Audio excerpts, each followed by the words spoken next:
Kenapa lu percaya banget kalau Nabi Muhammad itu utusan Tuhan? Oke. Karena kan sebelumnya, kalau Habib tadi cerita udah ada runtutannya. Iya. Kenapa Habib percaya banget? Padahal kan dia bukan the first one. Iya. Dia malah the last one. Kenapa Habib percaya? Iya. Selain tadi Aduh, ini 3 menit tapi penasaran gue. Dia kemudian membawa ajaran yang padahal dia sendiri gak bisa baca tulis, tapi ajarannya begitu memukau dan lain Skip gak guys? Tapi ini tambahan aja, Nan.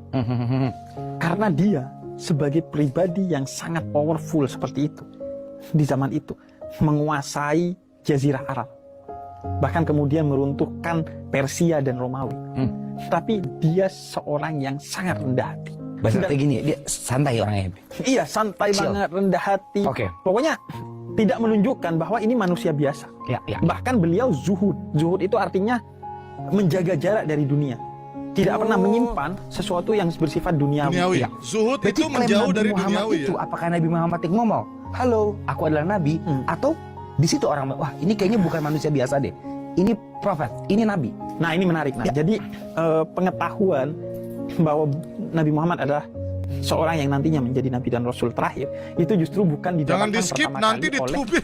Nabi Muhammad dan keluarganya. Ya udah, gue nggak skip nih ya, gue nggak skip ya. Biasa aja oleh Gue penasaran, keluarganya. gue emang penasaran. Meskipun terlihat sesuatu yang spesial sejak kecil pada bayi ini. Setelah itu, ketika Nabi Muhammad kecil, diajak berdagang sebagai pembelajaran oleh pamannya Abu Thalib ke Syam. Nah, itu bertemu dengan seorang rahib atau pendeta yang melihat tanda-tanda kenabian sebagaimana dia yakini dalam agamanya. Yaitu Nasrani pada saat itu.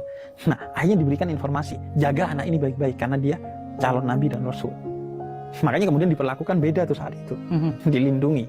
Karena ini calon Nabi dan Rasul. Dari mana pendeta itu tahu kalau, wah nampaknya ini Nabi? Karena ciri-ciri kenabian yang dia dapatkan dari kitab sucinya itu ada pada sosok ini.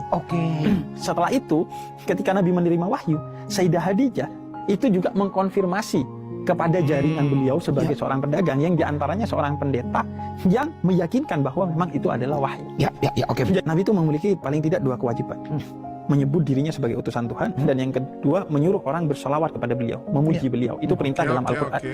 Nah, tidak ada perintah untuk merayakan hari kelahirannya atau ulang tahunnya, yang kita sebut dengan Maulid Nabi. Tapi orang yang berakal, yang diberikan karunia oleh Tuhan melalui Nabi Muhammad berupa ajaran Islam, pasti merayakan hari kelahirannya sebagai bentuk syukur. Tapi Nabi nggak pernah memerintahkan. Bahkan Nabi pernah menegur sahabatnya yang berdiri ketika Nabi datang. Video ini plus 10 kali guys ya. Berdiri seperti berdirinya seorang budak kepada tuannya, Sama, atau seorang guys. rakyat kepada rajanya. Karena aku ini Nabi, bukan tuan, bukan raja. Kemudian kata sahabat ini berdirinya seorang yang berakal kepada orang yang dicintainya sebagai bentuk penghormatan. Dan Nabi nggak ada masalah dengan itu. Beliau terhormat. Oke. Tapi tidak pernah minta dihormati.